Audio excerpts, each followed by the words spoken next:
चलिए, good morning all of you. पिछले class में हम लोग पढ़ रहे थे chromosomal theory of inheritance.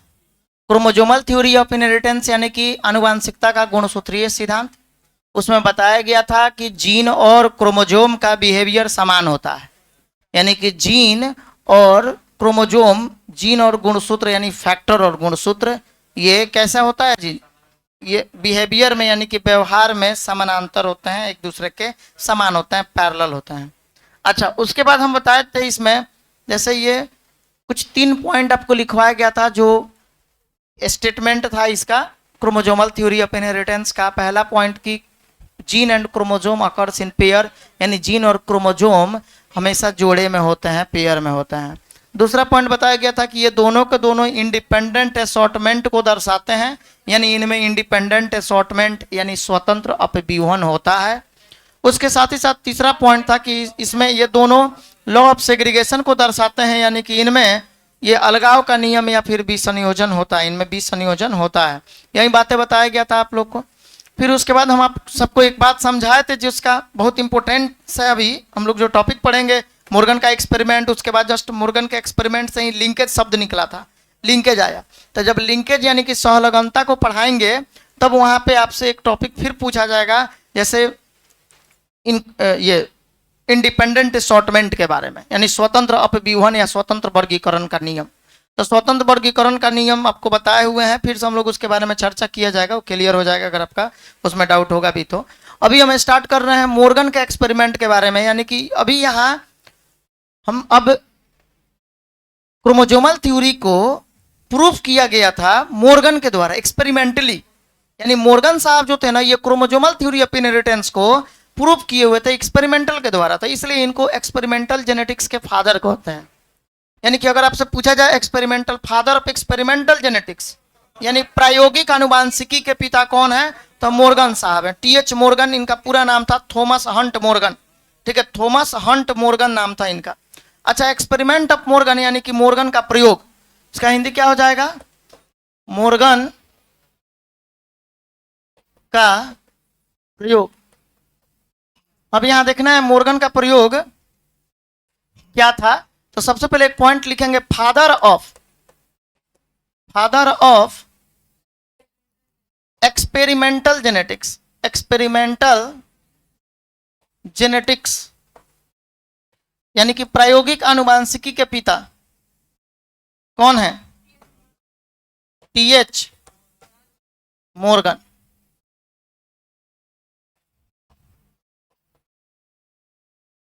Thomas Hunt Morgan, इनका पूरा नाम क्या था जी, थॉमस हंट मोर्गन। अगर आपसे पूछा जाए प्रायोगिक आनुवांशिकी के पिता, प्रायोगिक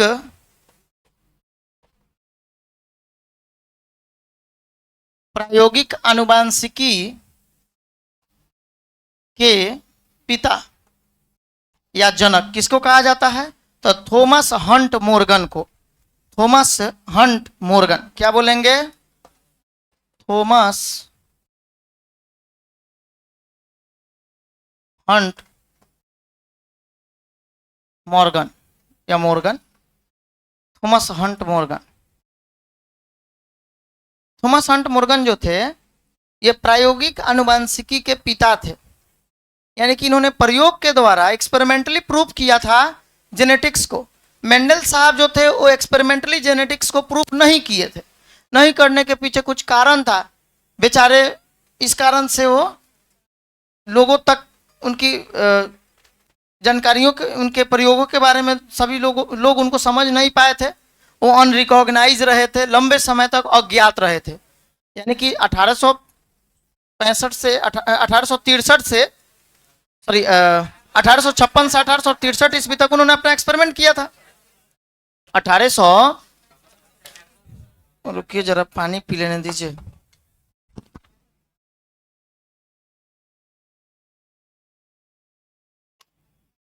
हाँ, अब सुनिएगा, थोड़ा रिचार्ज हो जाता है व्यक्ति। अब सुनिए, बोला गया 1856 से 1863 ईस्वी तक मेंडल अपना वर्क किए थे, किस पर, गार्डन पी प्लांट पर। अच्छा, उसके बाद मेंडल का पहला जो एक्सपेरिमेंट पब्लिश हुआ था 1865 ईस्वी में हुआ। 1865 से लेकर सन 1900 तक बेचारे अनरिकॉग्नाइज रहे, अज्ञात रहे, कोई उनको जाना नहीं। इसके पीछे क्या कारण था? क्योंकि उस समय कम्युनिकेशन का प्रॉब्लम था, संचार साधन सही नहीं था। मेंडल जिस जीन की बात कर रहे थे, जिस फैक्टर की बात कर रहे थे, उस फैक्टर के मेंडल जिस फैक्टर की बात कर रहे थे उस फैक्टर का कोई फिजिकल प्रूफ नहीं दिए थे, उसके अपीयरेंस का, यानी कि उसके उपस्थिति का, कहाँ पाया जाता है ये फैक्टर, उसके बारे में नहीं बताए थे। उसमें उनका भी कोई दोष नहीं था, इसलिए क्योंकि उनके समय में एक डेवलप्ड माइक्रोस्कोप, विकसित माइक्रोस्कोप की खोज नहीं हुई थी, जिसके कारण क्रोमोजोम को नहीं देखा गया था, क्रोमोजोम नहीं खोजा गया था। और जब क्रोमोजोम की खोज नहीं हुई थी तो आपको पता है फैक्टर कहाँ पाए जाते हैं, तो क्रोमोजोम पर पाए जाते हैं। तो क्रोमोजोम ही अगर नहीं मिला है तो फिर फैक्टर को कैसे खोजा जाएगा? बस समझ में आया? फैक्टर के बारे में ये कैसे बताते कि फैक्टर होता कहाँ है? तो ये फैक्टर नाम तो लेते थे, लेकिन ये बात नहीं बता पा रहे थे कि फैक्टर एग्जैक्ट पाया कहाँ जाता है। इसके कोई भौतिक प्रमाण नहीं था इनके पास, इसलिए बेचारे को क्या किया गया, अनरिकॉग्नाइज रहे 1900 तक, सन 1900 तक, यानी उनकी मृत्यु हो जाती है 1884 ईस्वी में। मरने के 1884 ईस्वी में मृत्यु हुआ। मरने के 16 साल के बाद सन 1900 में 3 वैज्ञानिकों के द्वारा पुनः उनका रीडिस्कवरी हुआ, उनके खोजों का, और फिर से तब जाके उनको माना गया कि ये फादर ऑफ जेनेटिक्स हैं। अच्छा, इसी क्रम में तीनों वैज्ञानिकों के द्वारा अलग अलग इंडिपेंडेंटली, स्वतंत्र रूप से खोजे हुए थे। इंडिपेंडेंटली मतलब होता है जहाँ अलग अलग जगहों से, कोई जर्मनी का था, कोई उसमें हॉलैंड का था, कोई उसमें कहाँ मेंडल के एरिया का था, यानी कि ऑस्ट्रिया का था। मेंडल भी ऑस्ट्रिया के ही थे, तो इसलिए ये इंडिपेंडेंटली एक साथ मिल के नहीं, स्वतंत्र रूप से अपने वर्ग ये लोग मेंडल के दिए हुए खोजों को, मेंडल के प्रयोग था मेंडल का, उसका पुनः रीडिस्कवरी किया गया था।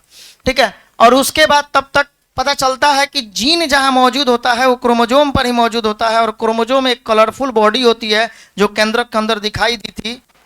तब 1902 ईस्वी में सटन और बोवेरी साहब ने क्रोमोजोमल थ्योरी ऑफ इनहेरिटेंस को दिया था। क्रोमोजोमल थ्योरी ऑफ इनहेरिटेंस आप लोग का कंप्लीट हो गया है, बस उसी को पढ़ना है कि एक बार एक्सपेरिमेंटल वेरिफिकेशन हो जाए, यानी प्रयोग के द्वारा पता लगाया जाए।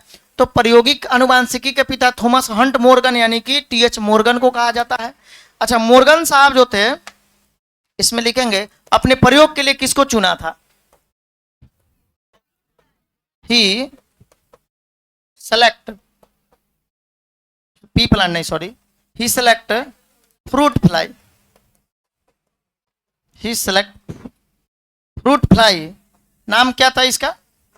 Drosophila melanogaster. ठीक है, ही सेलेक्ट फ्रूट फ्लाई,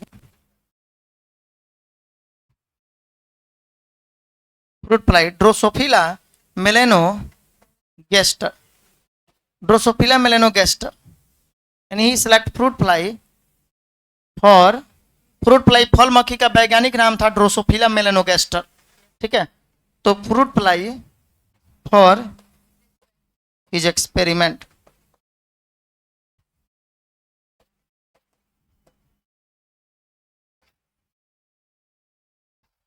ठीक है, ड्रोसोफिला मेलेनोगास्टर, उसने अपने प्रयोग के लिए फल मक्खी को चुना। अच्छा, वे अपने प्रयोग के लिए फल मक्खी को चुने। फल मक्खी का नाम क्या था? वैज्ञानिक नाम ड्रोसोफिला मेलेनोगास्टर। ठीक है, यानी इसका मतलब हो जाएगा वे अपने प्रयोग के लिए, यही फल मक्खी, अक्सर आप लोग फल मक्खी को देखे ही होइएगा, बच्चे का जो पॉटी होता है उस पर अक्सर बैठेगी, वहां से उठ के आ जाएगी, चावल पे दाल पे बैठ जाएगी, सब्जी पे बैठ जाएगी, पीला कलर उसको पसंद है। आम आप खा रहे हैं, आम पे बैठ गई, आप हटा दिए, फिर आम को खा लिए। ठीक है, तो यानी कि ये जो है ड्रोसोफिला मेलेनोगास्टर फ्रूट फ्लाई है, जो फल पे बैठने वाली मक्खी है। इसका जीवन काल बहुत कम दिनों का होता है, लगभग 14 से 15 दिनों का होता है, लगभग 2 सप्ताह इसका जीवन काल होता है। इसको आसानी से डेवलप किया जा सकता है प्रयोगशाला में। ठीक है, और इसके एक बार के क्रॉस से, एक बार के संभोग से इसके कई संतान, इसके कई संततियां उत्पन्न हो सकती है। ठीक है, उसके बाद क्या है कि इनमें मेल और फीमेल को आसानी से पहचाना जा सकता है। मेल इसमें छोटा होता है और फीमेल बड़ी होती है, जैसा कि फिगर में आप देख रहे हैं, इसमें फीमेल जो है ये बड़ी होगी और मेल क्या होगा, छोटा होगा। तो यही सब कारण था। दूसरी बात कि इसको कम माइक्रोस्कोप, कम पावर के माइक्रोस्कोप को भी इसके प्रयोग के लिए देखा जा इसको कम पावर के माइक्रोस्कोप से भी देखा जा सकता है। तो सर ऐसे ही नहीं दिखता है क्या? ऐसे दिखेगा, लेकिन उसका जब एक्सपेरिमेंट आप करिएगा तो चाहिए ना माइक्रोस्कोप। तो ये कम पावर वाला माइक्रोस्कोप भी होगा तो भी इसको आप देख सकते हैं, आप एक्सपेरिमेंट कर सकते हैं इससे, इस पर। तो इसका मतलब इसीलिए ये मोर्गन साहब ने ड्रोसोफिला को चूज किया था। क्वेश्चन पूछा जाता है, जिस प्रकार आप पढ़े हुए हैं मेंडल ने मटर के पौधे को क्यों चुना, मेंडल ने अपने प्रयोग के लिए मटर के पौधे को क्यों चुना, उसी तरह मोर्गन ने अपने प्रयोग के लिए ड्रोसोफिला मेलेनोगेस्टर यानी फ्रूट फ्लाई फल मक्खी को क्यों चुना, ऐसा क्वेश्चन पूछा जाता है। ठीक है, तो पहले इसको लिख लिए, हिंदी लिखेंगे, हिंदी लिखे, वे अपने प्रयोग के लिए ड्रोसोफिला मेलेनोगेस्टर को, वे अपने प्रयोग के लिए ड्रोसोफिला मेलेनोगेस्टर को चुने, वे अपने प्रयोग के लिए ड्रोसोफिला मेलेनोगेस्टर को, वे अपने प्रयोग के लिए ड्रोसोफिला मेलेनोगेस्टर को चुने। ठीक है, चलिए उसके बाद आगे बढ़े। वे अपने प्रयोग के लिए ड्रोसोफिला मेलेनोगेस्टर को चुने। आगे हम लोग देखेंगे कि क्या कारण था कि ड्रोसोफिला मेलेनोगेस्टर को ही चुने थे, फ्रूट फ्लाई को। अच्छा, यानी ये कंफर्म हो गया, he works on fruit fly,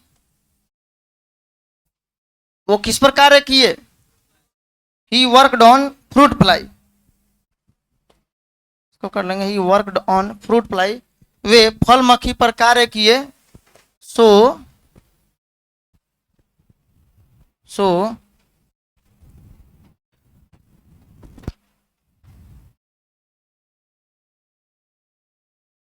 also known as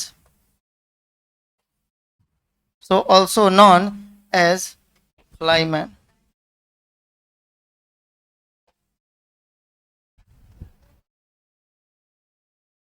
He worked on fruit fly, so also known as flyman. ही कर लीजिए, उन्हें फ्लाईमैन के नाम से भी जाना जाता है। So he also known as flyman, हो गया। He worked on fruit fly, so he also known as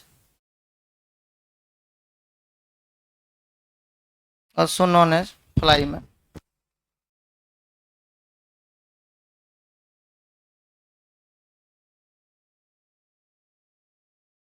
हो गया। हिंदी लिखेंगे, वे फल मक्खी पर कार्य किए, इसलिए वे फल मक्खी पर कार्य किए, इसलिए उन्हें फ्लाईमैन के नाम से जाना जाता है। इसलिए वे फल मक्खी पर कार्य किए, इसलिए उन्हें, वे फल मक्खी पर कार्य किए, इसलिए उन्हें फ्लाईमैन के नाम से जाना जाता है। अब हम लोग कुछ अबाउट ड्रोसोफिला, कुछ ड्रोसोफिला के बारे में जानेंगे। अब ये ड्रोसोफिला मेलेनोगेस्टर क्या है, थोड़ा उसके बारे में बातें हो जाए, उसके बाद हम लोग बात करेंगे कि आखिर क्या कारण था कि इन्होंने ड्रोसोफिला मेलेनोगेस्टर को ही चुना था। अच्छा, इसमें total number of chromosome in fruit fly, फल मक्खी में कुल गुणसूत्र की संख्या, फल मक्खी में कुल गुणसूत्र की संख्या, तो फल मक्खी में कुल गुणसूत्र की संख्या कितना होता है, 8 हो जाएगा। टोटल क्रोमोजोम का संख्या जो है फल मक्खी में 8 होता है, बात याद रखिएगा। 8 गो क्रोमोजोम होता है फल मक्खी में, यानी 8 गुणसूत्र होगा, 8 गो क्रोमोजोम होगा। अब 8 गो क्रोमोजोम में, जैसे कि आपको पता है क्रोमोजोम 2 प्रकार के होते हैं, ऑटोसोम और एलोसोम। यानी ऑटोसोम और सेक्स क्रोमोजोम लिंग गुणसूत्र जिसको कहा जाता है, लिंग गुणसूत्र यानी सेक्स क्रोमोजोम को ही एलोसोम भी कहा जाता है।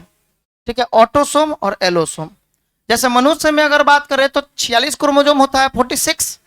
तो 46 क्रोमोजोम में 44 को ऑटोसोम होता है प्लस एक्स वाई यानी तो एक्स एक्स होता है ना जी।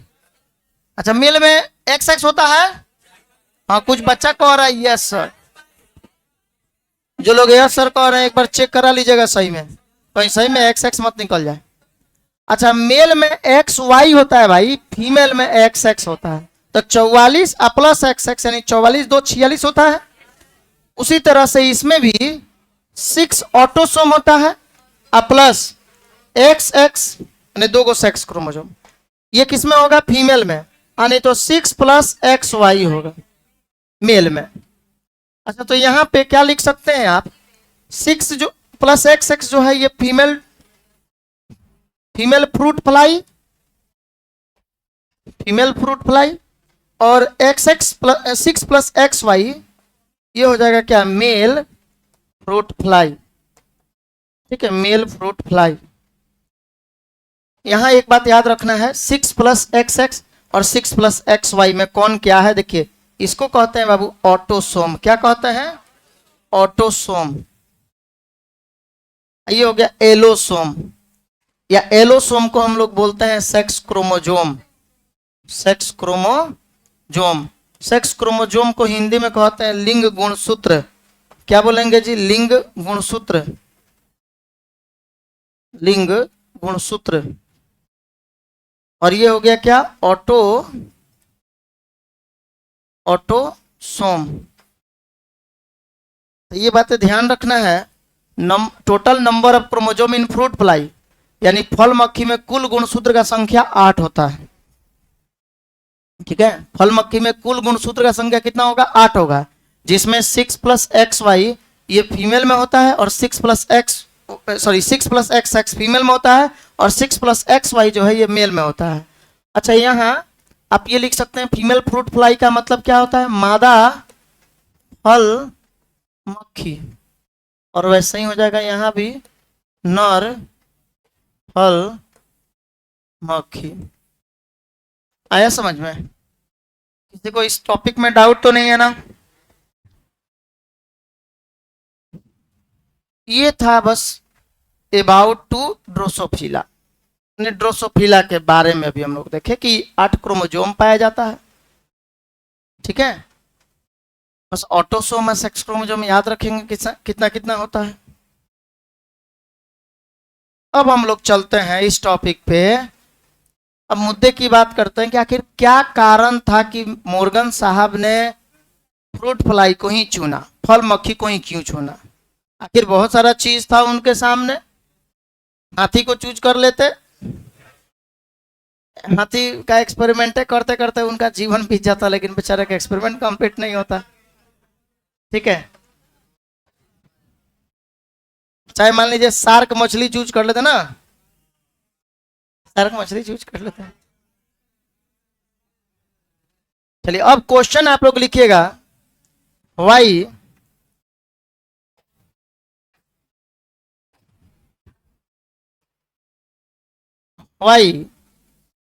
मोर्गन सेलेक्ट फ्रूट फ्लाई,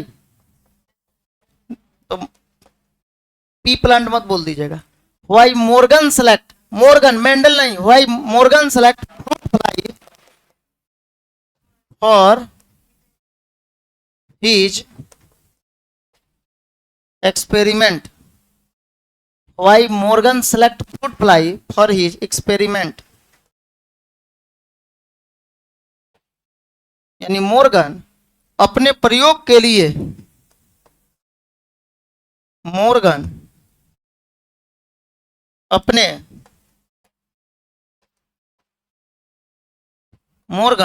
प्रयोग के लिए, मोर्गन अपने प्रयोग के लिए फल मक्खी को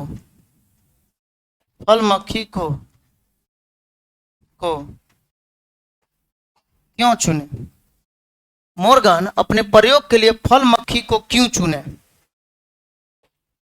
बात समझ में आया? मोर्गन अपने प्रयोग के लिए फल मक्खी को क्यों चुने? आखिर फल मक्खी को चुनने का क्या कारण था मोर्गन का? मोर्गन अपने प्रयोग के लिए फल मक्खी को क्यों चुने? क्या क्या रीजन था सर? सबसे पहला रीजन, जैसे कि इसका आंसर बोलेंगे, रीजन पहला नंबर में, इनका जीवन काल बहुत कम दिनों का होता है। It has short life span, approx it has short life span, इनमें बहुत कम जीवन काल, इनका बहुत कम जीवन काल होता है। It has short life span about, चाहे अप्रॉक्स कोई लिख सकते हैं, अबाउट कितना महीने, 2 मंथ, सॉरी 2 वीक्स, मंथ नहीं 2 वीक्स कर देंगे, 2 वीक्स, 2 वीक, यानी डे में तो आप लोग जानते ही हैं लगभग 14 से 15 दिन, 14 से 15 दिन,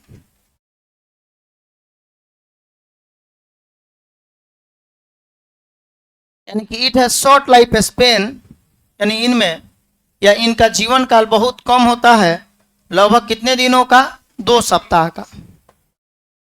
आप लिखते चलेंगे एक एक पॉइंट, हम हिंदी बोलते चलेंगे।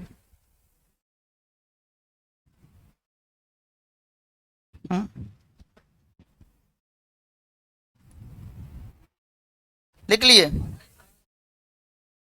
लिख लेंगे। ई हिंदी लिखिए, इसका जीवन काल, इसका जीवन काल बहुत कम दिनों का होता है, इसका जीवन काल बहुत कम दिनों का होता है, ठीक है, इसका जीवन काल बहुत कम दिनों का होता है। ब्रैकेट में कर देंगे लगभग 2 सप्ताह का, इसका जीवन काल बहुत कम दिनों का होता है, ब्रैकेट में कर देंगे लगभग 2 सप्ताह का। अच्छा, उसके बाद लिखेंगे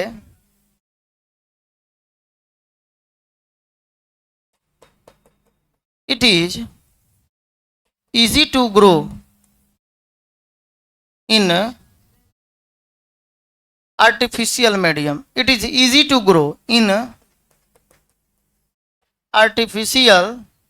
artificial medium का मतलब होता है बाबू प्रयोगशाला में, यानी कि मनुष्य के अंतर्गत में, यानी कि खुद से इसको विकसित कराया जा सकता है।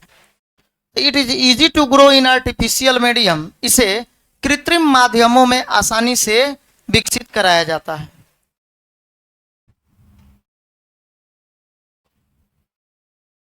हिंदी तो आप लोग लिख ही लीजिएगा, बोल देंगे तो।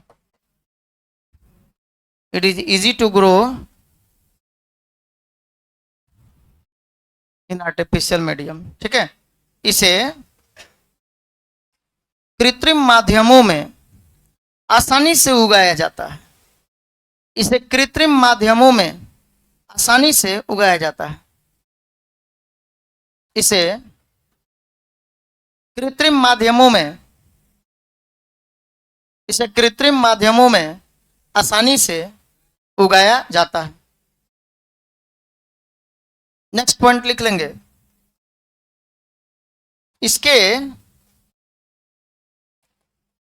सिंगल मेटिंग प्रोड्यूसेस, एक बार के संभोग के दौरान, इसमें एक बार के संभोग के दौरान कई संतानों को उत्पन्न किया जाता है।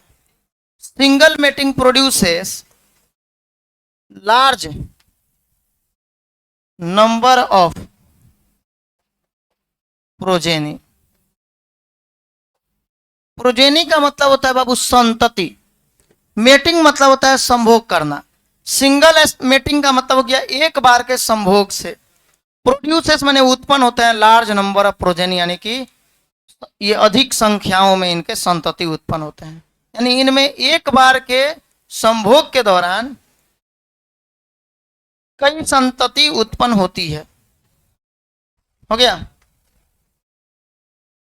इनमें एक बार के संभोग के दौरान या इनमें एक बार के संभोग से कई संततियां उत्पन्न होती है, बहुत सारे संतति उत्पन्न होती है। हो गया, इनमें एक बार के संभोग, इनमें एक बार के संभोग से, चाहे इनमें एक बार के संभोग के दौरान बड़ी संख्या में संतति उत्पन्न होती है। ठीक है, इनमें एक बार के संभोग से बड़ी संख्या में संतति उत्पन्न होती है। हो गया। अच्छा, एक बात और, इसमें नर और मादा को यानी मेल और फीमेल को आसानी से पहचाना जा सकता है, अंतर आसानी से स्पष्ट किया जा सकता है। ठीक है, मेल एंड लिख लेंगे। अच्छा ठीक,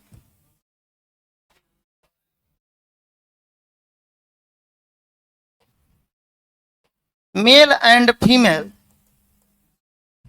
female are easily male and female are easily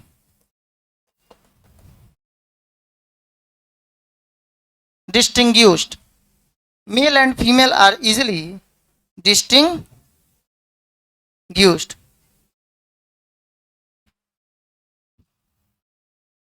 Male and female are easily distinguished. यानी कि इसमें नर और मादा को आसानी से पहचाना जा सकता है। ब्रैकेट में कर देंगे, मेल नहीं फीमेल इज बड़ा देन नर, ग्रेटर नहीं लिखिए, महान थोड़ा होता है जी। फीमेल महान होती है नर से, ग्रेटर नहीं होगा, लार्जर हो जाएगा। Female is larger than male. ठीक है, यानी male and female are easily distinguished. Distinguished मतलब हो गया पहचान कर लीजिए, अंतर स्पष्ट कर लेना। ठीक है, दोनों के बीच क्या क्या अंतर है आसानी से दिख जाएगा। ठीक है, male and female are easily distinguishable, यानी इसमें नर और मादा को आसानी से पहचाना जाता है। इसमें नर और मादा को आसानी से पहचाना जाता है। इसमें हिंदी लिख लेंगे, इसमें नर और मादा को आसानी से पहचाना जाता है। इसमें नर और मादा को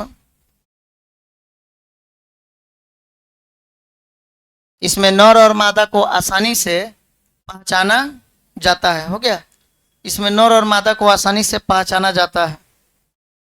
इसमें नर और मादा को आसानी से पहचाना जाता है, लिख लिए। ब्रैकेट में कर लेंगे, मादा नर से बड़ी होती है, या मादा नर के तुलना में बड़ी होती है। मादा नर के तुलना में बड़ी होती है। ये देखिए, बेचारा नर छोटू सा एकदम बच्चा सा, देख रहे हैं। फीमेल जो है बड़ी है, तो इसमें फीमेल जो होती है बेचारे का हक मार के खा ली होगी, इसलिए बड़ी हो गई होगी। तो इसमें फीमेल जो है, हाँ समझ गए। अच्छा, आप सभी अपने एग्जिस्टेंस का प्रमाण लेकिन दे रहे हैं, अपने उपस्थिति का प्रमाण अच्छा दे रहे हैं कि हाँ सर आज हम लोग पूरा आए हुए हैं, नहा के आए हैं। चलिए अब लिखेंगे, male and female are easily distinguishable. हो गया, तो ब्रैकेट में लिख लेंगे क्या, मादा नर से बड़ी होती है, चाहे मादा नर के तुलना में बड़ी होती है। अच्छा, नेक्स्ट पॉइंट क्या हो जाएगा जी? अगला पॉइंट क्या हो जाएगा?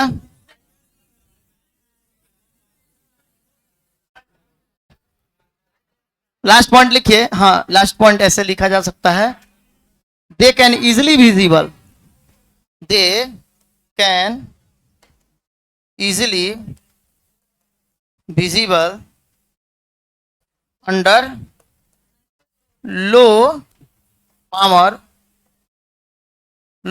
माइक्रोस्कोप।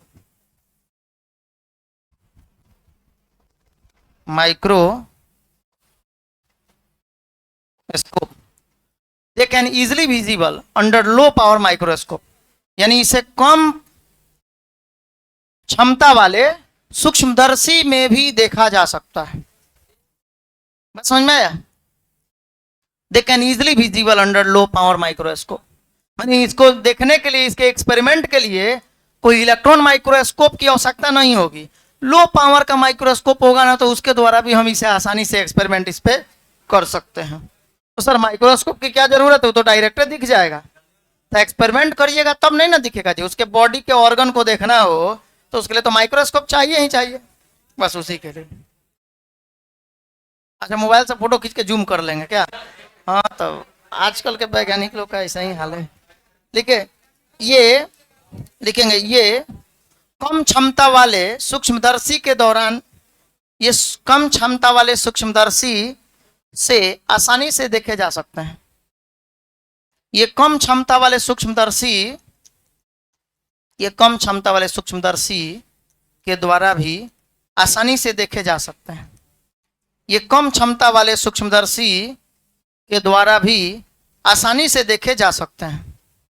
ये कम क्षमता वाले सूक्ष्मदर्शी के द्वारा भी आसानी से देखे जा सकते हैं। हो गया? ये कम क्षमता वाले सूक्ष्मदर्शी के द्वारा भी आसानी से देखे जा सकते हैं। चलिए, ये तो बात हो गया। सर हम लोगों ने एक्सपेरिमेंटली जो वेरिफिकेशन करना था, मॉर्गन के द्वारा जो एक्सपेरिमेंटली वेरिफिकेशन हुआ था ड्रोसोफिला मेलेनोगेस्टर पे, यानी फ्रूट फ्लाई पे, फल मक्खी पे, उसको हम लोगों ने पढ़ लिया। अब यहाँ पढ़ना है, ये टीएच मॉर्गन साहब ही, थॉमस हंट मॉर्गन साहब के द्वारा ही एक लिंकेज शब्द को दिया गया था। क्योंकि जब ये एक्सपेरिमेंट कर रहे थे मॉर्गन, तो इसके पश्चात तो बहुत सारे टर्म को दिए थे, जैसे क्रिस क्रॉस इनहेरिटेंस होता है, लिंकेज होता है, linkage recombination, linkage and recombination, देखिए लिखा हुआ होगा सहलगन और पुनर्योजन। तो ये सब हम लोग को अब पढ़ना है इसके आगे। ठीक है, हेडिंग डाल देंगे बाबू लिंकेज। उतार ली सब बातें, समझ में क्लियर हो गया? क्या कारण था, अब यहीं पे याद कर लीजिएगा। मॉर्गन अपने प्रयोग के लिए फल मक्खी को क्यों चुने? सर पहला पॉइंट ये होगा कि फल मक्खी का जीवन काल बहुत कम दिनों का होता है, लगभग 2 सप्ताह का होता है। अच्छा, it is easily grow in artificial medium, यानी इसे कृत्रिम माध्यमों में उगाया जा सकता है, इसे कृत्रिम माध्यमों में उगाया जा सकता है। सुबह वाला बैच में पढ़ा रहे थे तो एक बच्ची बोल रही है, सर ये कुछ कुछ बुक में हम पढ़े हुए हैं कि 14 से 15 दिन का होता है और आप लिखवाए 2 सप्ताह, तो इसीलिए हमको शौक हुआ है, तो अब इसके बाद से ब्रैकेट में लिखवा दिए 14 से 15 दिन। ठीक है, हाँ, मैंने 2 सप्ताह यानी 14 से 15 दिन। अच्छा, उसके बाद क्या बोला गया? सिंगल मेटिंग प्रोड्यूसेस, अरे वो नींदे में थी बेचारी अभी, इसीलिए सिंगल मेटिंग प्रोड्यूसेस हो गया। Single mating produces large number of progeny, यानी कि एक बार के संभोग के दौरान बड़ी संख्याओं में संतति उत्पन्न होते हैं इनके। अच्छा, मेल और फीमेल को आसानी से पहचाना जा सकता है और इनको they can easily visible under low power microscope, यानी कि कम क्षमता वाले माइक्रोस्कोप सूक्ष्मदर्शी में भी इन्हें आसानी से देखा जा सकता है। चलिए, तो ये पॉइंट आपका कंप्लीट हुआ। इसके बाद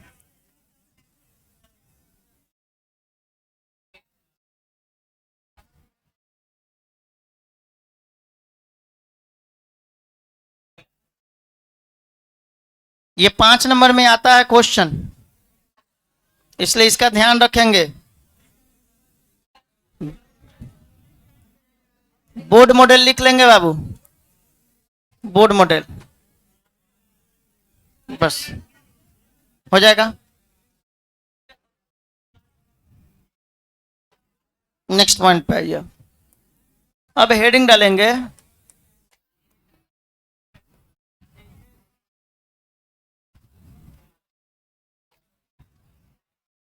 लिंकेज, या पूरा नाम लिख ही लीजिए, linkage and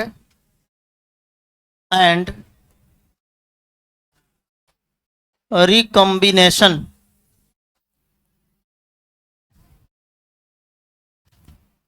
linkage and recombination यानी कि सहलगनता और पुनर्योजन। हो गया? सहलगनता और पुनर्योजन।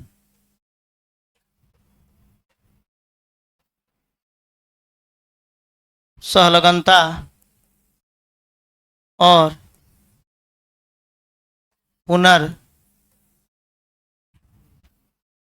पुनर्योजन। सहलगनता और पुनर्योजन। अब ये लिंकेज एंड रिकॉम्बिनेशन क्या होता है? तो पहले इसमें हम लोग टर्म जो पढ़ेंगे वो है हमारा लिंकेज,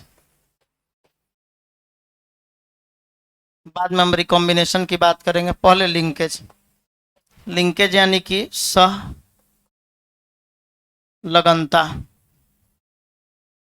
ठीक है, सहलगनता।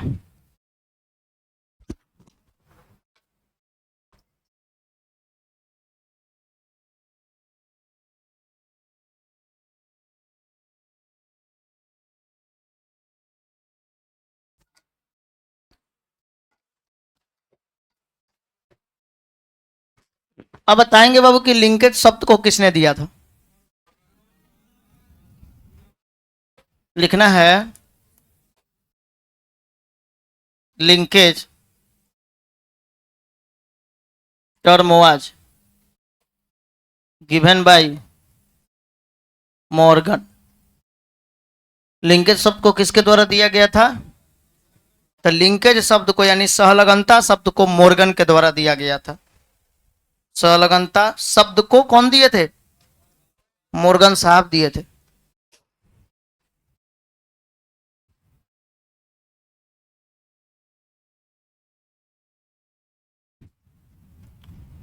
हो गया।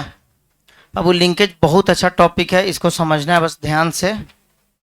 समझने के बाद आप बाकी जगह पे भी ये जो टॉपिक पढ़ रहे हैं उसका एक बार नोट्स देख लीजिएगा।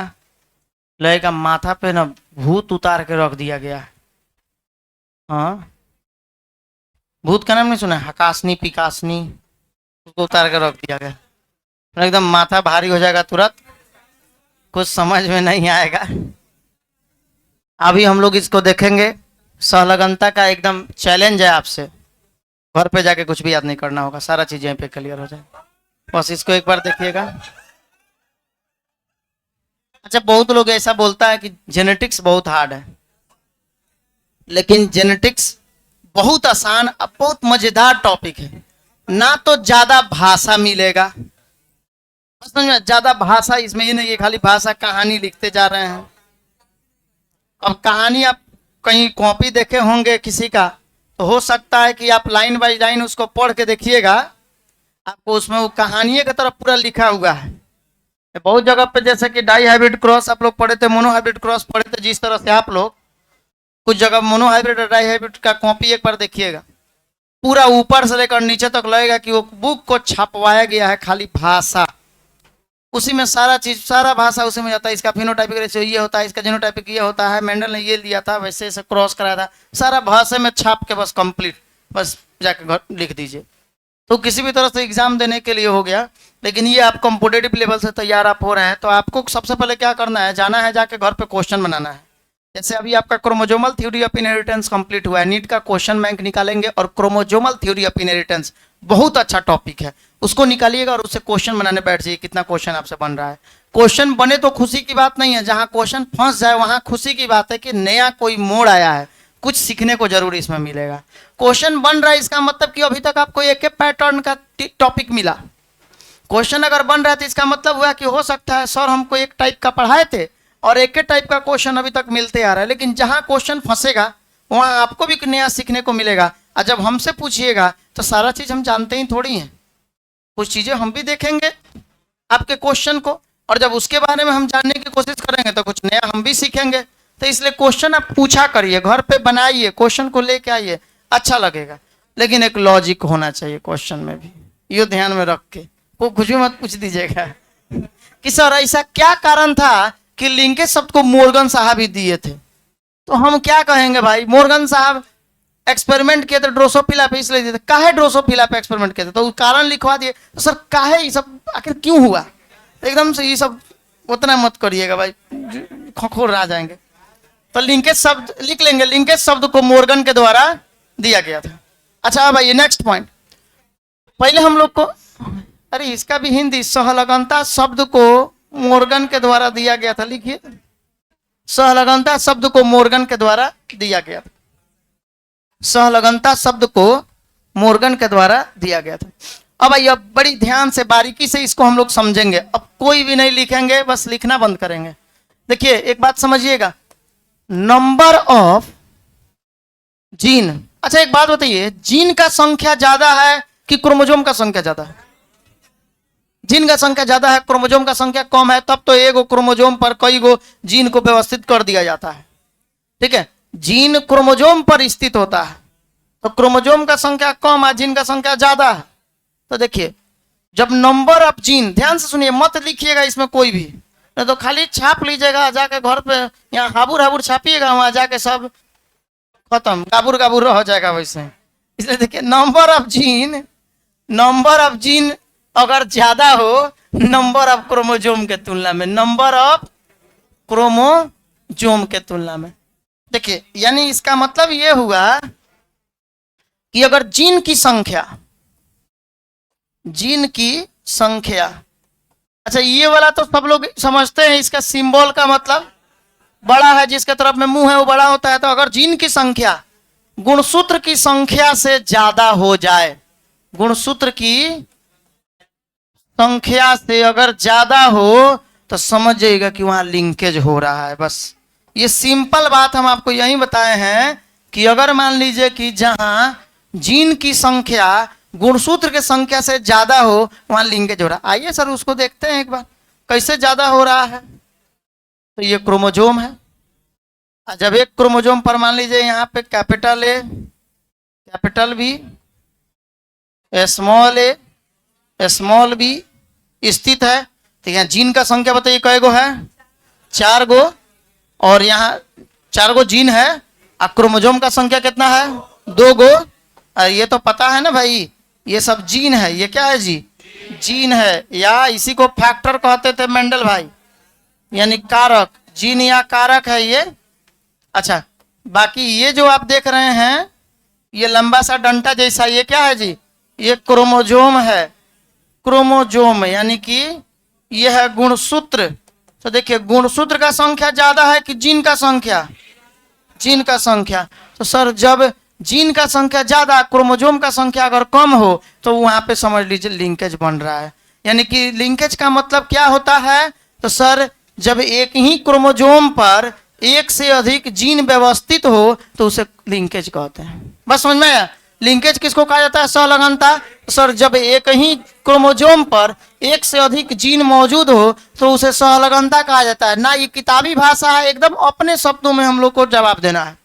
एकदम किताबी भाषा को रटने की कोशिश मत करिएगा, नहीं तो association of more than one chromosome on a gene, more than one gene on a chromosome, association of more than one gene on a chromosome, यानी एक क्रोमोजोम पर एक से अधिक जीन के उपलब्धि को, उपस्थिति को क्या कहते हैं? लिंकेज कहते हैं। अच्छा या बोल सकते हैं presence of more than one gene on a chromosome, यानी एक क्रोमोजोम पर जब एक से अधिक जीन मौजूद हो तो उसे सहलगनता कहते हैं। और जितना जीन और उतना ही क्रोमोजोम, तो सहलगनता नहीं, वो इंडिपेंडेंट असॉर्टमेंट कहलाता है। अब आइए, अभी ये सब कुछ भी नहीं करना है, हम लोग आगे बढ़ते जाएंगे, अभी पहले समझ लीजिए। अब आइए हम यहाँ पे कुछ क्रोमोजोम आपको बना के दिखा रहे हैं। ये मेरे पास में पेयर ऑफ क्रोमोजोम है, 2 अलग अलग कैरेक्टर वाले, गुण वाले क्रोमोजोम को हम यहाँ लिखे हुए हैं। ये हमारे पास में पेयर ऑफ क्रोमोजोम हुआ। अच्छा ये पेयर ऑफ क्रोमोजोम है, एक तरफ में हम क्या बना देते हैं? जीन को बना देते हैं, capital A, capital B, small A, small B, ये हमारे पास में जीन है। बात समझ में आया? ये तो सबको पता है भाई, ये क्रोमोजोम है सर, ये है क्रोमोजोम और गुणसूत्र। अच्छा एक काम करेंगे आप लोग, कोई अगर आपसे ज्यादा क्वेश्चन पूछे, एक बार आप उससे क्वेश्चन पूछिएगा क्या कि भाई एक काम करो, तुमको हम एक फैक्टर दे रहे हैं, यानी कि एक जीन दे रहे हैं, कारक। क्या दे रहे हैं भाई? अब कारक में तो कैपिटल है, कैपिटल बी, स्मॉल है, स्मॉल बी। तुम इसको इंडिपेंडेंट असॉर्टमेंट और इसको लिंकेज दोनों बना के दिखा दो। बस क्वेश्चन यही है, इसे क्या बनाना है? इंडिपेंडेंट असॉर्टमेंट यानी स्वतंत्र अभिवहन के नियम, और लिंकेज सहलगनता कैसे ही दर्शाएगा वैसे तुम इसको बताओ। तो आपको पता है कि ये जीन है, कारक है, कारक कहाँ रहता है? क्रोमोजोम पर। तो इसको व्यवस्थित कहाँ करना है? क्रोमोजोम पर। तो क्रोमोजोम पर व्यवस्थित करके आपको लिंकेज को भी दिखाना है और इंडिपेंडेंट असॉर्टमेंट को भी दर्शाना है। तो आपको पता है कि सर लिंकेज के लिए हम एक क्रोमोसोम पर कई को रखेंगे, एक से अधिक जीन को रखेंगे, माने एक से अधिक जीन को रखेंगे। अब वो भी समस्या उसमें आता है कि सर हम, अब बात यह है कि एक क्रोमोसोम पे हम जीन को रखेंगे कैसे। अब वो सारा बात एकदम अपने भोजपुरिया भाषा में हम आपको लिख के तब बताएंगे कि कैसे हम लोग को व्यवस्थित करना है क्रोमोसोम। हाँ सुनिए, मान लीजिए बाबू, एक मिनट देखिएगा, एक मिनट देखिए। हम ये क्रोमोसोम देखिए, ये क्रोमोसोम हुआ हमारे पास में। हम इस क्रोमोसोम पर पहले हम लिंकेज आप लोगों को दिखा रहे हैं, लिंकेज कैसे होता है। हमारे पास में थोड़ा सा और इसका दूरी बढ़ाएंगे। मान लीजिए कि हमारे पास में क्रोमोसोम है। अच्छा, अब इस क्रोमोसोम पर हम क्या करेंगे, कैपिटल ए को लेके आएंगे, ए वो जीन को यहां लाके व्यवस्थित कर दिए। अच्छा, फिर उसके बाद हम स्मॉल ए को लेकर आएंगे। कहां लेके जाएं बोलिए, दूसरे वाले पे कि उसी में नीचे? उसी में नीचे नहीं लाते हैं, दूसरे वाले पे रखते हैं। ऐसा क्यों सर? तो यहां पे एक बात हम आप लोग को बताएंगे। बात यही कि सर एक समान लक्षण वाले जीन को पैरेलल क्रोमोसोम पर रखा जाता है। ऐसे रख देंगे तो इस सीरीज में हो जाएगा। इसको समानांतर एक दूसरे का पैरेलल रखा जाता है। तो एक ही लक्षण, लक्षण मतलब तो आप लोग जानते हैं कैरेक्टर, एक ही कैरेक्टर यानी लक्षण वाले जीन, जीन यानी फैक्टर है चाहे कारक, जीन को पैरेलल, पैरेलल मतलब समानांतर, ठीक है, पैरेलल गुणसूत्र पर, सीरीज में नहीं रखेंगे, पैरेलल उसके सामने वाला पे पैरेलल गुणसूत्र यानी कि क्रोमोसोम पर, जोम पर रखा जाता है। अब तो समझ में आ गया कैसे व्यवस्थित किया जाएगा। माने एक क्रोमोसोम पर हम लोग जीन को कैसे व्यवस्थित करेंगे। सर ये कैसे पता चलेगा कि एक ही लक्षण का ये दोनों जीन है? कैसे नहीं पता चलेगा? आपको तो बताए थे कैपिटल टी मतलब टॉल होता है। मेंडल 7 को लक्षण दिए थे, तो 7 लक्षण में एक था आपका जैसे तने की ऊंचाई था, एस्टीम हाइट, तो कैपिटल टी और स्मॉल टी था। तो कैपिटल टी रहेगा तो स्मॉल टी होगा, कैपिटल आर रहे तो स्मॉल आर रहेगा, कैपिटल वाई रहे तो स्मॉल वाई रहेगा। ये एक ही लक्षण का जीन हो गया इस तरह से। तो अब कैपिटल ए रहेगा तो स्मॉल ए एक ही लक्षण का जीन इस आधार पे नहीं हो जाएगा। तो इसलिए सर हम कैपिटल ए के नीचे स्मॉल ए को नहीं लिखेंगे, कैपिटल ए के पैरेलल में हम लोग दूसरे क्रोमोसोम पर दूसरे वाले जीन को रखेंगे जो समान समान लक्षण वाले हैं कि नहीं जी? यानी कैपिटल ए स्मॉल ए ये एक ही लक्षण के दो अलग अलग जीन हुए जिसको हम दो अलग अलग पैरेलल क्रोमोसोम पर स्थित करेंगे। अच्छा चलिए, वो तो बात समझ में आ गया। अब बाकी को कैसे व्यवस्थित किया जाएगा? बाकी को ऐसे ही लेके आइए, ये बड़का ए को लेके आइए, कैपिटल ए को, सॉरी कैपिटल बी को कहाँ, बी के पास, सॉरी ए वाला के पास। अच्छा उसके बाद स्मॉल बी को लेकर आइए, कहाँ, स्मॉल ए वाले के पास। इसको भी यहां व्यवस्थित कर दिए, यहां स्थित हो गया। अब ये आपको क्या बताए, एक क्रोमोसोम पर एक से अधिक जीन है क्या? है। तो सर ये क्या चीज को दर्शा रहा है? ये किसको दर्शा रहा है जी? लिंकेज को दर्शा रहा है। किसको दर्शाएगा सर? यानी कि ये दर्शाता है लिंकेज को। पहले हम लिंकेज बना रहे हैं, यानी कि पहले हम क्या बनाए? सहलगनता बनाए। हमको दो चीजें बनाना था इससे, क्या क्या? लिंकेज एंड इंडिपेंडेंट असॉर्टमेंट, स्वतंत्र अपव्यूहन या स्वतंत्र वर्गीकरण को बताना था। तो सहलगनता, हम एक तरफ में सहलगनता को बना दिए। सर सहलगनता बनाना आसान है, समझ में आया? बस कुछ नहीं सर, क्रोमोसोम को लेके आएंगे, उस पे जीन को रख देंगे। इधर हम फिर इसका जीनवा जो है लिख दे रहे हैं, capital A, capital B, small A, small B, यही ना था? अच्छा तो ये तो समझ में आ गया। हम अपने भाषा में ये बात लिख दिए हैं कि एक ही लक्षण वाले जीन को पैरेलल गुणसूत्र पर रखा जाता है, यानी पैरेलल गुणसूत्र पर, सीरीज में मत रख दीजिएगा, पैरेलल में रखेंगे। ये लाइन भी खींच के आपको बता दिए हैं गोला कि ये दोनों जीन एक ही लक्षण वाले हैं और इनको दो अलग अलग क्रोमोजोम पर रखा गया है, पर एक दूसरे के पैरेलल है, समानांतर है। समझ में आया? चलिए सर, हम लोग लिंकेज देख लिए। एक बात आप बताइएगा सर, लिंकेज तो बन गया, लिंकेज के द्वारा गैमिट का संख्या कितना बन रहा है, खैर उसको बाद में बताएंगे। अभी पहले हम लोग दूसरा अब क्या बनाएंगे, इंडिपेंडेंट। अब सर हम लोग इंडिपेंडेंट असॉर्टमेंट बनाएंगे। इंडिपेंडेंट असॉर्टमेंट का मतलब होता है स्वतंत्र, स्वतंत्र वर्गीकरण का नियम या स्वतंत्र अपव्यूहन का, स्वतंत्र अपव्यूहन का नियम यानी स्वतंत्र अपव्यूहन। सर अब आप इसको इंडिपेंडेंट असॉर्टमेंट में दर्शाइए। इंडिपेंडेंट असॉर्टमेंट में कैसे रखेंगे? तो इंडिपेंडेंट असॉर्टमेंट में जब रखना होगा तो आपको तो पता है भाई, independent assortment dihybrid cross के आधार पर दिया गया था।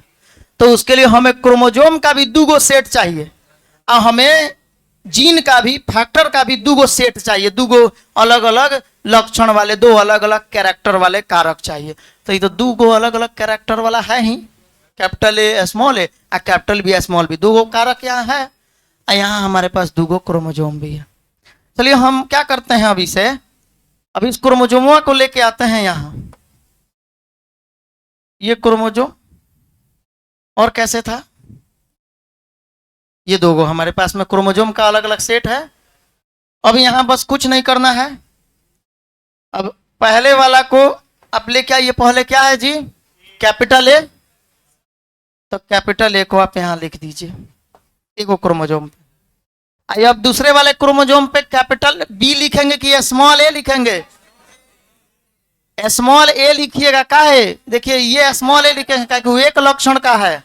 बस समझ में, एक ही लक्षण के दूगो जीन को एक दूसरे के पास रखेंगे पैरेलल में, तो यहाँ पे स्मॉल ए रख दिए, कैपिटल ए स्मॉल ए। अच्छा अब यहाँ वाला पे क्या व्यवस्थित करेंगे, कैपिटल बी और यहाँ वाला पे स्मॉल बी। बस समझ में आया? बस बन गया सर इंडिपेंडेंट असॉर्टमेंट। 90% बच्चे नहीं बता पाएंगे, आप उनसे पूछ के देखिएगा, ये टॉपिक अगर पढ़ लिए होंगे तो यहाँ मोतिहारी में ये पता करिएगा, क्योंकि ये कॉन्सेप्ट अधिकतर लोग नहीं क्लियर करा पाते हैं, बस भाषा खाली छपवाते हैं। अगर बाबू भाषा केवल आप छापी लीजिएगा तो क्या फायदा है, भाषा तो अपने से भी लिख सकते हैं, कॉन्सेप्ट समझिए, भाषा खुद से लिखा जाएगा। देखिए हम क्या किए हैं कि बस आपको दूगो सेट क्रोमोजोम का पहले बना दिए, एगो लंब का टेढ़ का, समझ में आया ना? हाँ इस तरह से लंबा वाला जा क्या हो गया जी। अच्छा मान लीजिए कि लंबा वाला पे कैपिटल ए को हम लेके आए और फिर सेम कैरेक्टर वाला, सेम लक्षण वाले जीन को दूसरे वाले पे लेके आएंगे। अच्छा फिर कैपिटल बी को पहला वाला क्रोमोजोम पे, ए स्मॉल बी को दूसरे वाले क्रोमोजोम पे। अच्छा अब यहाँ ये बन गया इंडिपेंडेंट असॉर्टमेंट। अच्छा सर इंडिपेंडेंट असॉर्टमेंट, अब एक चीज आप बताइए, देखिए हम ये तो, अब ये बताइए सर गैमिट का नंबर यानी युग्मक का संख्या, यहाँ कैगो गैमिट बनेगा? अच्छा सर यहाँ कितना गैमिट बनेगा? दोनों में अब आपको गैमिट का संख्या बनाना है। अब देखिए एक मिनट सुनिएगा, अब इसका गैमिट, इसका दो गो गैमिट होगा, कौन कौन सर? कैपिटल ए स्मॉल ए मत कर दीजिएगा, वो गैमिट नहीं हुआ, वो फैक्टर हो गया, वो कैरेक्टर हो गया। मैंने कैपिटल ए स्मॉल ए दोनों को अगर एक साथ मिला के लिख दीजिएगा तो फैक्टर नहीं लिख रहे हैं, कारक लिख रहे हैं। कारक जोड़े में होते हैं, वो एगो लक्षण का कारक आप लिख दिए, गैमिट वैसे नहीं लिखाता है। गैमिट लिखने के लिए capital A capital B, capital A capital B, और दूसरा क्या हो जाएगा, स्मॉल ए स्मॉल बी। बात समझ में? अच्छा सर तो यहाँ दो ही गैमिट बनेगा जी, 2 गैमिट्स। गैमिट यानी कि युग्मक कितना बनेगा जी? सर युग्मक 2 गो बनेगा इसमें, ये कंफर्म हुआ। अच्छा चलिए लिंकेज वाला में 2 गो गैमिट बनेगा, ठीक है। उसके बाद इंडिपेंडेंट असॉर्टमेंट में देखिए कै गो गैमिट बनेगा sir? Capital A capital B, capital A capital B, A B. फिर उसके बाद सर देखिए capital A small B, capital A small B, समझ में आ रहा है? Capital A capital B. अब आपस में क्रॉस करा के मत लीजिएगा ए कैपिटल ए स्मॉल ए, तो फिर वो गैमिट नहीं हुआ, बताए ना आप लोग को।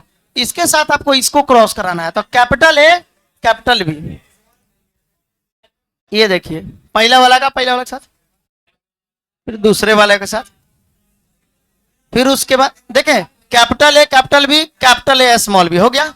अच्छा अब small A capital B, small A capital B, और फिर उसके बाद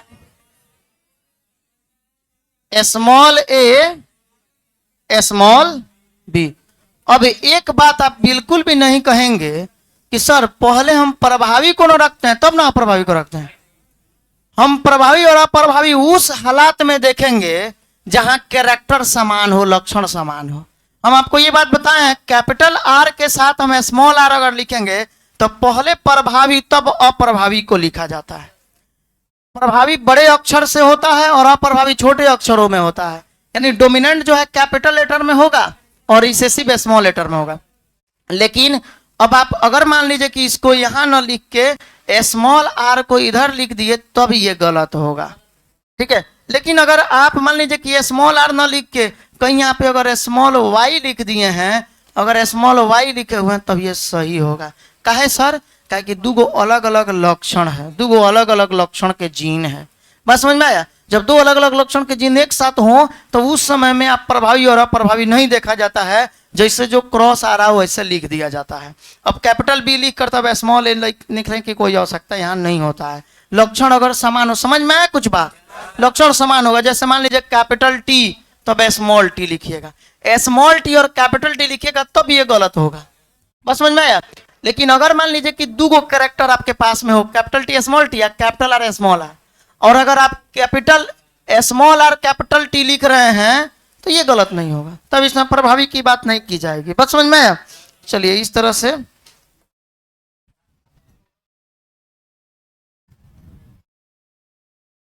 चलिए अब सुनिएगा। अच्छा सर एक चीज अभी कंफर्म हुआ है, यहाँ गैमिट का संख्या बस उतना ही जिनुआ में आप बनाए हैं, जिन तो बदले नहीं है, उतना ही से बना रहे हैं। तो यहाँ गैमिट का संख्या जो है 4 गैमिट बन गया, यानी कि यहाँ युग्मक कितना बना हुआ है जी? युग्मक सर 4 बना हुआ है, और वहां ऊपर वाले में युग्मक 2 बना हुआ है।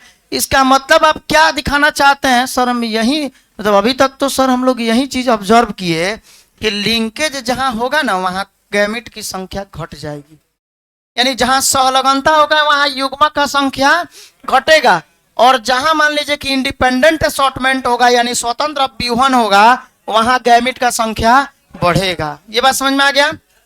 चलिए तो अब एक काम करेंगे, एक चीज आप डिफाइन इसको कर सकते हैं, ऐसे डिफिनेशन लिख सकते हैं। डिफिनेशन कैसे लिखेंगे? Presence of more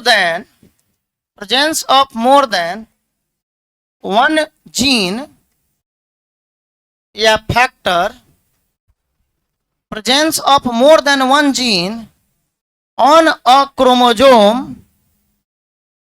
chromosome are called linkage। बात समझ में आया? यानी कि सर एक गुणसूत्र पर एक से अधिक जीन के उपस्थिति को, एक गुणसूत्र पर एक से अधिक जीन के उपस्थिति को क्या कहा जाता है? सहलगनता कहा जाता है। यानी कि आप इसको लिख सकते हैं, एक गुणसूत्र पर एक गुणसूत्र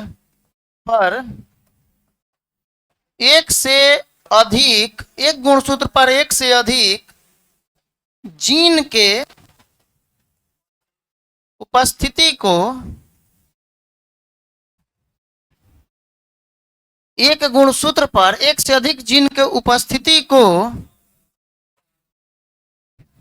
सहलगनता कहा जाता है। सहलगनता कहा जाता है। सहलगनता अब समझ में आ गया? अच्छा सर इसका मतलब जो ये ऊपर वाला पॉइंट बताए थे अब तो समझ में आ गया इससे?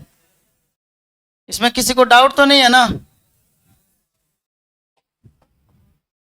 यानी कि सर हम लोग ये बात बोल सकते हैं, तो इस तरह से तो इसमें लिखा जा सकता है जैसे एग्जाम्पल। अच्छा एक चीज देखिएगा बाबू, यहाँ ये दोनों जीन आपस में क्या कहलाएंगे? सर ये दोनों जीन आपस में लिंक्ड जीन कहलाते हैं। क्या कहलाते हैं? Linked gene. यानी लिंकेज दर्शाने वाले जीनों को लिंक्ड जीन कहते हैं, यानी कि सहलगन जीन, सहलगन जीन कहा जाता है, सहलगन जीन कहा जाता है। समझ में आया? अच्छा एक बात याद रखिएगा, सहलगन जीन सर इसका मतलब सहलगनता इंडिपेंडेंट असॉर्टमेंट को शो नहीं करता है। सहलगन gene do not show independent assortment, यानी linked gene do not show independent assortment, यानी कि सहलगन जीन कभी भी स्वतंत्र अपव्यूहन को नहीं दर्शाते हैं। अच्छा सर इसका मतलब कि, क्योंकि आपको तो पता है स्वतंत्र अपव्यूहन के लिए क्या होना चाहिए, एक क्रोमोसोम पर एक ही जीन, और लिंकेज के लिए क्या होना चाहिए, एक क्रोमोसोम पर एक से अधिक जीन। तो कभी भी लिंकेज जो होगा, यानी जो लिंकेज को दर्शाएगा, यानी लिंक्ड जीन जो होगा, क्या वो कभी भी इंडिपेंडेंट असॉर्टमेंट को दर्शाएगा? नहीं दर्शाएगा। बस अब ये बातें आप लोग को लिख लेना है, नेक्स्ट क्लास में आपको बताएंगे ये कैपिटल ए और स्मॉल बी के बीच की दूरी अगर बढ़ जाए तब क्या होगा, और दूरी घट जाए तब क्या होगा। जैसे बॉन्ड स्ट्रेंथ, बॉन्ड ऑर्डर, ये सब केमिस्ट्री में पढ़ते हैं ना, वो इसी तरह यहाँ बायोलॉजी में भी आपको पढ़ना है कि क्या होगा अगर इन दोनों लिंक्ड जीन के बीच की दूरी बढ़ जाए, तब लिंकेज पर क्या प्रभाव पड़ेगा, और इन दोनों जीन के बीच की दूरी अगर घट जाए तब लिंकेज पर क्या प्रभाव पड़ेगा। इसको हम लोग नेक्स्ट क्लास में पढ़ेंगे, पहले आप लोग इसको नोट कर लीजिए।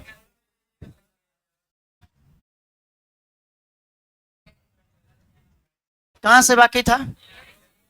यहां से फटाफट उतार लेंगे।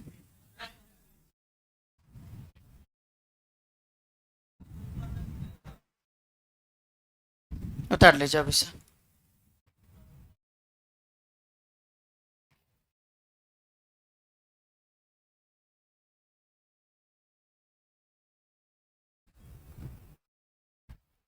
ठीक है, इसको लिख लिया।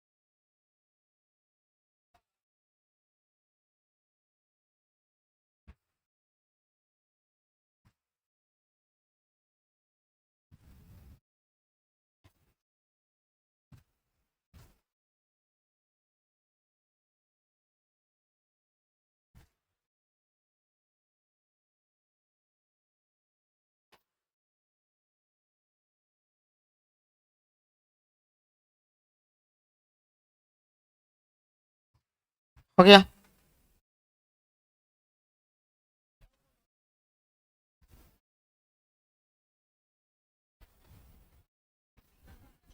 इंडिपेंडेंट असॉर्टमेंट को उतार लेंगे।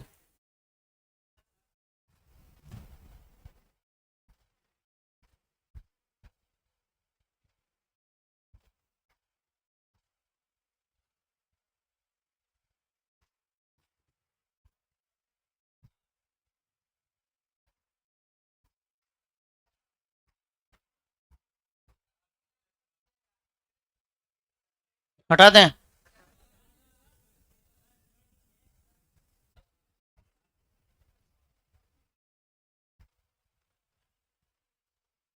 अभी सब लोग फेसबुक खोल के थोड़ा शेयर मारिए तो।